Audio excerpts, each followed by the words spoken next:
Hawakan mo kamay niya gano'n, ma. Close open niya. Close open. Pwede ko naman itanong doon sa ano doon eh. Bakit ka mo hindi dumating yung ano mo eh? Pina-air may... Pag tinanong mo naman sila, sasabihin naman doon, nandun na sa ano, dinala sa Maynila, pa ganun-ganun. Wala ka naman. Baka naligaw yun. Papunta Iraq.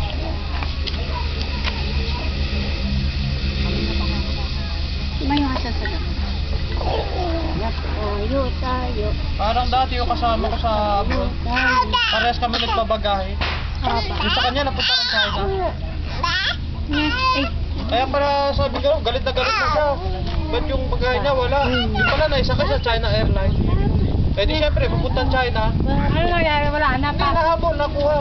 Kaya lang mapunta sa kanya, durug-durug. Yung wall clock, basag. Ang dami mga babasagin ba? Na-recover naman. Kaso nag-around the world yung bagahe. Nag-China muna bago ng Pilipinas. Uy! Mataya!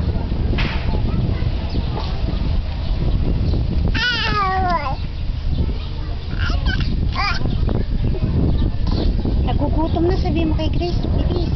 Pag medyo malapot pintura, miss, haluan mo ng konting thinner. Nagugutom ka? Pag medyo mahirap ipahid. Ay, gusto mag-close open eh. Close open. Hindi naman eh, no?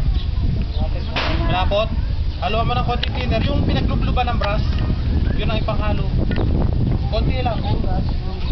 Oo, yung pinaglubluban ng brush. Kasi pag malagkit na, mahirap ipahid eh. O yung ano pa, yung gas. Oo. Konti lang. Baka maging malagnaw naman. Ganyan kasi akin namin, laban tumatagal, lumalapot. Chong! Asa si Kuya Arkin? Asa si Kuya Arkin? Ano? Asa si Kuya Arkin? Tulog na si Papa. Ano? Asan? Siguro inaway mo, no? Inaway mo si Kuya Arkin, no? Kaya umalis, no? Inaway mo. Anong ginawa mo kay Kuya Arkin? Pagka pinalo mo, ha? Pinalo mo? Ha? Tapos siguro,